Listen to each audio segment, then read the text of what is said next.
Hey there, it's Tom Ryan, founder and CEO of ICR. Before we get into the next episode, I wanted to ask that you subscribe to the show. It'll help us get even more unique and interesting guests on the podcast and in turn continue to educate management teams and the growing ecosystem that creates value for fast-growing private and public companies. And while you're at it, head over to Apple Podcasts and leave us a 5-star rating. Very much appreciated. The Asian cuisine restaurant space, it's probably one of the fastest growing within the broader food distribution, food service space. Over the last few decades, Asian foods have become a staple of the American diet. You'll now find Asian specialty restaurants in the furthest flung regions of the United States, and the cuisine has made its way into every corner of the retail food market. Even if you go to some of the American cuisine chain restaurants, you're starting to see Asian menu items start showing up.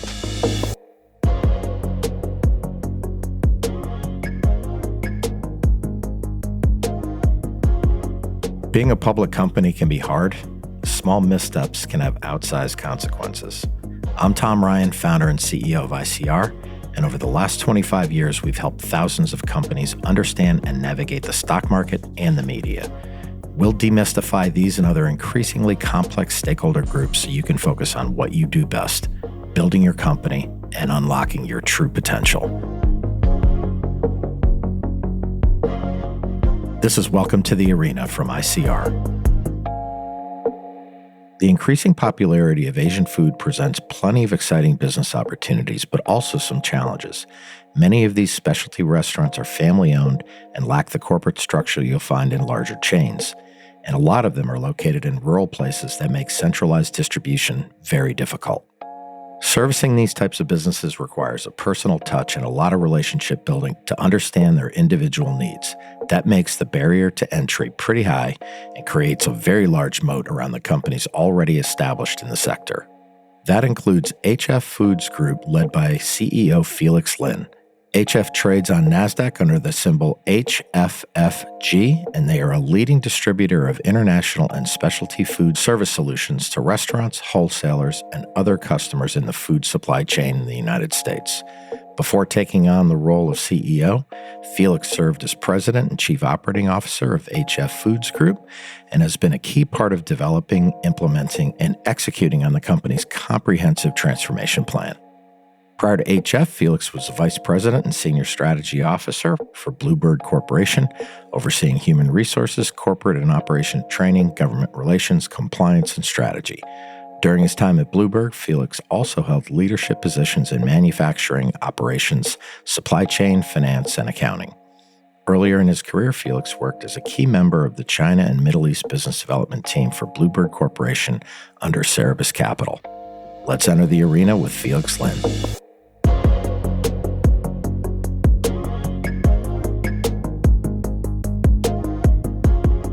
Asian cuisine is now very much part of the American culture itself. How many times do we see these Chinese takeout or Asian takeouts in movies and shows that we watch on a daily basis? So if you look at it, really in the last 3 decades, it's becoming even more part of the culture. You can go to every single corner of the US and find one of these Asian takeout or dining restaurants. So the founders of our business back in almost 3 decades ago, they were all Asian immigrants. They started out as restaurant owners themselves. And historically, this is a space that was very much underserved by some of the larger broadline businesses. So they were going literally from rural US and go into New York once a month to get supply. So they saw an opening and say, hey, we should have an Asian owned and operated food service business that specifically gears towards servicing the community and servicing the restaurants that we operate.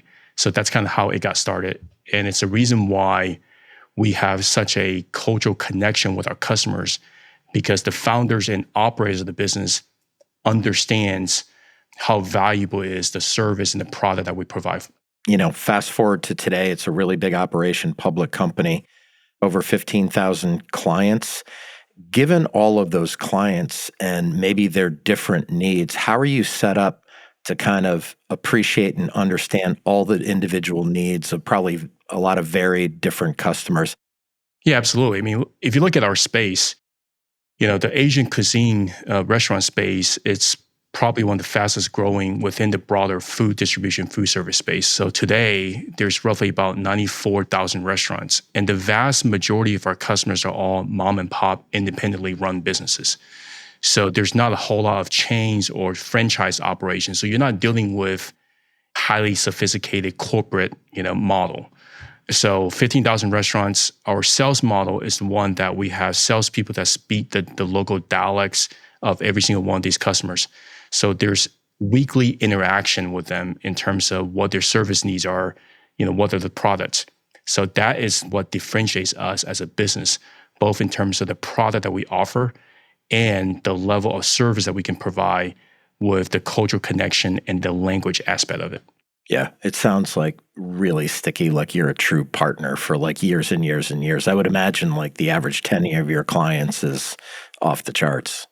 Yeah, absolutely. I think average tenure is well over 5 years. But one piece of data, when I start digging deeper and deeper into our customer, I'm based out of Las Vegas. That's where our headquarters is located. So if I open a restaurant in Las Vegas and for some reason the restaurant failed and I relocate to Los Angeles next year and I open up another restaurant, typically the same customer, the first phone call will still be with HF. So we don't do a very good job tracking that, unfortunately, but we know it happens because a lot of the restaurants owners we recognize, and that relationship just carries from one location to another location. So the average tenure is actually much longer than 5 years. Yeah. What an awesome business model. Talk about your relationship with growers and suppliers in like Asia, South America, the US. I mean, to me, that would seem like another gigantic moat for your competitors. Talk about how those have evolved over the decades and where does it kind of stand right now? Yes, along the lines you mentioned our long tenure with customers, we also have a very long partnership with a significant number of our suppliers over the years. And they've grown with us in the last 3 decades. In fact, I recently just came back from an Asia tour with our suppliers, just kind of talking about some of the most obvious issues that we're dealing with from a supply chain standpoint. It's about a true partnership in terms of meeting what the customer's expectations and needs, right? They're producing product that is specific to the restaurant ingredients and the cuisines. So if you talk about some of these sauces or spices that effectively there's no alternatives right now, domestically, you have to go to Southeast Asia. You have to go to other parts of the continent there to source them. And so their capability have grown over the last 3 decades based on our growth as well. And maybe just elaborate on that a little bit, Felix, on the different food categories. So I'm assuming meat, seafood, but there's other, like you said, spices. Maybe talk about all the different categories. So we're a full broadline distribution business. So we carry the traditional product categories like everyone else in terms of protein. You got your chicken, pork, and beef. Frozen seafood is another big, part of our business. It's roughly about a third of our business at the moment. Fresh produce. Now, all those are all sourced domestically for the most part. And then Asian specialty is a big category for us. It's about 50% of our SKU, but it only makes up, probably about 20, 25% of our business overall. So when it comes to the specialty product category, the complexity, it's what helps us win as a business. Because that's about understanding, again, what the customers truly need and want from a menu and cuisine standpoint, and our ability to source them globally and finding those specialty products, it's what sets us apart. Yeah. And then to give listeners kind of an idea of geography, when I kind of introduced you and the company, talked about 15,000 plus customers across the United States, is your footprint beyond the United States? Yeah, so today we're only in the US. And I think while there's plenty of opportunity internationally, if you just look at Canada, for example, could we potentially make an international play? I think the answer is yes. But just given how much opportunity still it's left within our domestic market, I think the priority right now is still focusing on the US market. Again, this industry is extremely fragmented because you're dealing with dozens and dozens of smaller players. We're 1.2 billion top line business today, so we are the largest within our space. So I do see there's significant amount of both organic and consolidation opportunities still exist within our space. So over the next few years, I think that's going to be the focus.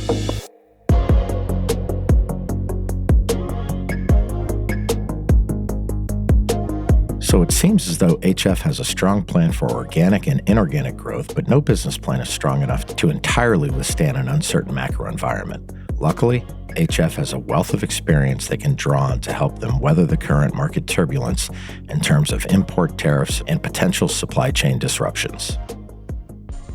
Being a true partner to both our suppliers and to our customers, we're educating our customers on what's the impact and the meaning of the tariffs, right? We're giving them information in terms of, again, the daily changes that we're seeing.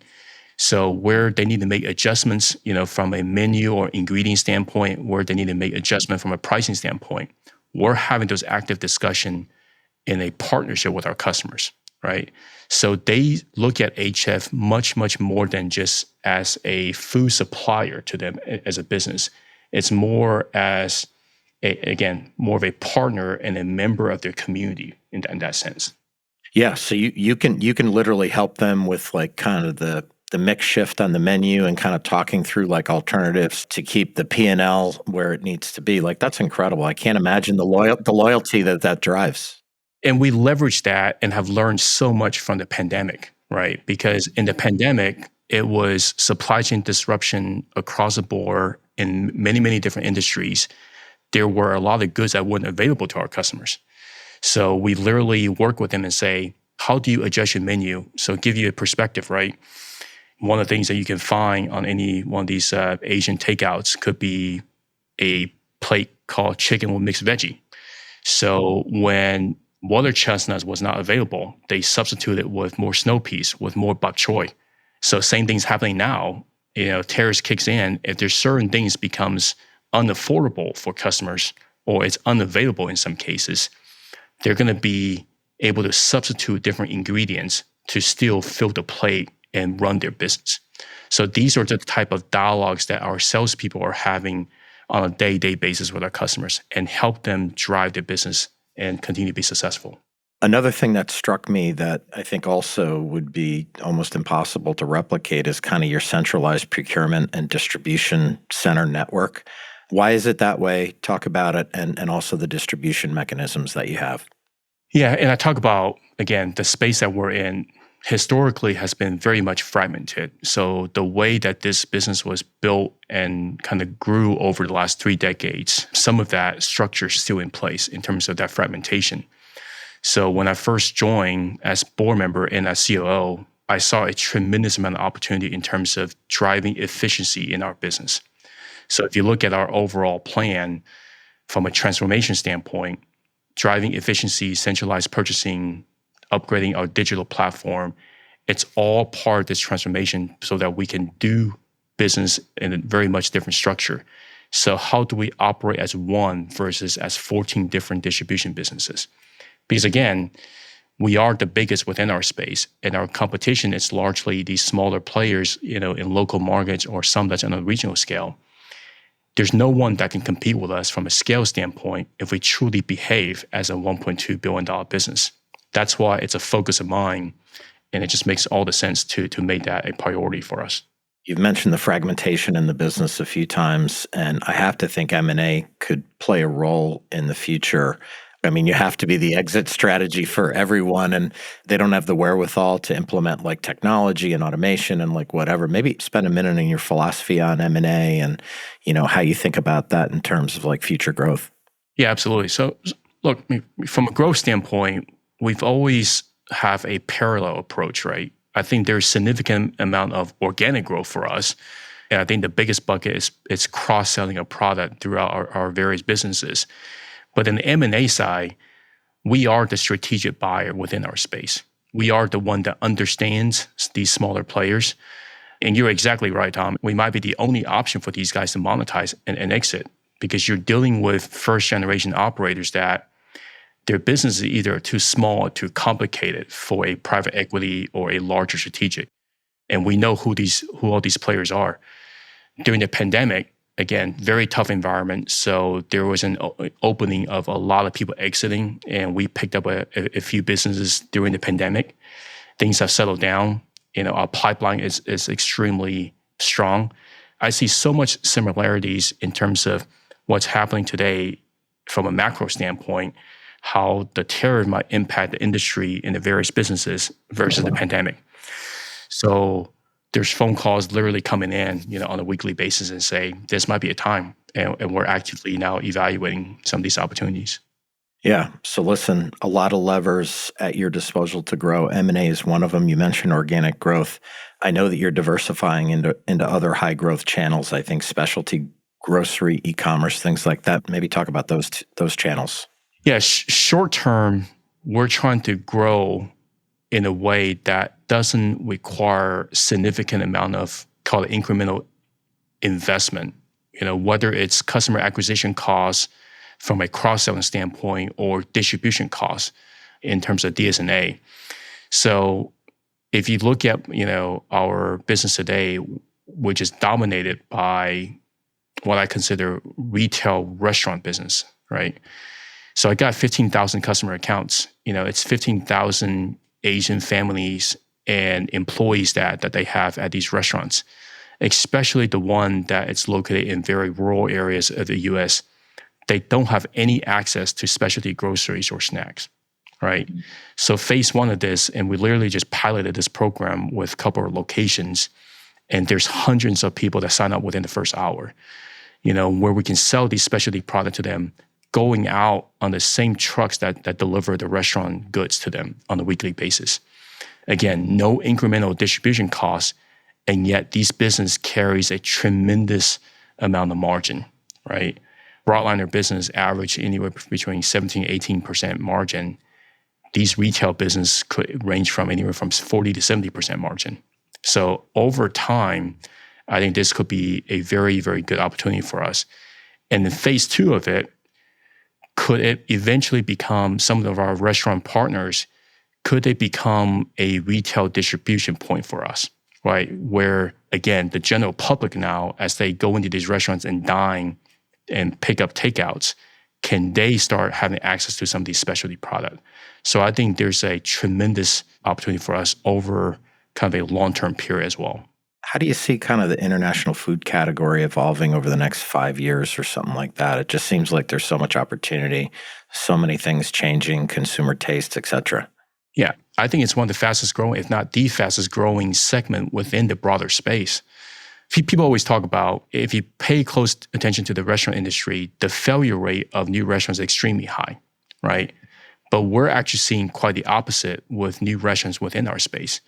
Again, we got 15,000 restaurant customers today. Average, they've been in business for well over 5 years. And some of them probably 20, 30 years. So it's growing at a tremendous pace, and being the largest player within this space, it just gives us so much confidence that, we're going to be a lot more than just a $1.2 billion business down the road here. Yeah. And how about younger consumers? This is probably way more ingrained in their lives than it was for someone who's over 50, right? Yeah, it's kind of interesting. We recently saw a study, millennials and the younger generation is actually the largest consumer base when it comes to specialty food, right? And also Asian specialty food. Because you think about how popular social media is these days, having access to information, having exposure to different culture, having exposure to different type of cuisine, it's everywhere. So I think there's a bigger appetite to try new things. And we see that across the board with how our customers are changing their menu, their product offerings, and the type of restaurants that they're opening up. They're also gearing towards, more the younger generation, the different type of flavor profile that people have developed. So I think you're going to see more and more specialized type of Asian cuisine restaurants that's going to be opening here over the next decade. And even fusion cuisine, that has just exploded in the last 20 years, right? Yeah, absolutely. I mean, even if you go to some of the chain restaurants that we might see, that's, call it American cuisine chain restaurants, you're starting to see Asian menu items start showing up, on their menu items, right? A fried spring roll, pot stickers. Cheeseburger pot stickers. Absolutely. So it's definitely kind of a cultural norm as we continue to see an expansion within this space. Yeah. So kind of back to HF, what do you see as your top 2 or 3 priorities for the rest of 25 and kind of heading into 26? Our focus is going to be on our transformation. 2025 is a year of strategic investment for HF. This is the first time in a very long time that we're investing into our business, and knowing that how much growth opportunities out there for us, whether it's from organic or inorganic front, there's a lot of investments and transformation that we're working on internally, and we're moving at an extremely fast pace. But at the same time, we're still expecting here to deliver, right, from a result standpoint, quarter after quarter. But beyond, 2025, I think over the next several years, in fact, we're going to be investing into the business to drive our capacity and our capability so that we can get into adjacencies and tackle some of this growth. So that's front and center for me, from a business standpoint. Yeah. And then I always love to ask this question, as a public company, stocks kind of ebb and flow and you get caught in a downdraft of the market or a category or whatever it is. When you meet with investors, what do you think some people miss sometimes as it relates to the overall value of the enterprise? I think that the takeaway here for investors or potential investors is that we operate in a space that's got extremely high barrier of entrance. Right? It's tough to come into our space and win or establish yourself because we talk about the moat, we talk about the connection, the customer stickiness, and the product, offering that we have. It's extremely difficult to replicate that. This took decades of foundational building and strengthening. So that's one. And the second part of it is sitting in my position as CEO. Oftentimes, CEOs worry about where the growth is going to come from, right? For me, I actually have the opposite problem. I know exactly where the growth is going to come from. It's right in front of us. It's all about how quickly I can get to it. And this is why we have to go invest into the business to drive capacity and capability. So we're still in the very early stage of our journey and our transformation, but the long-term outlook for the company in our space is extremely positive. And that's why, I'm excited and the entire management team and the operators were all here, going full steam ahead and trying to deliver here for our shareholders.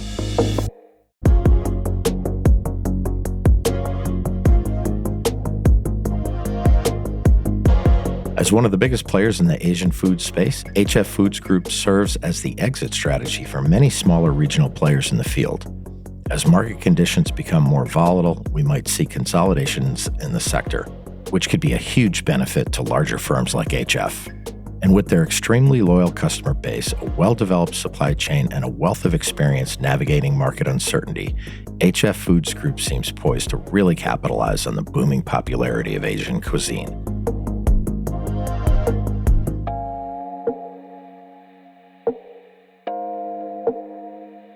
At Welcome to the Arena from ICR, we're working really hard to bring you exciting guests and great content. If you found this episode insightful, please subscribe to the show on your podcast app and leave us a 5-star rating.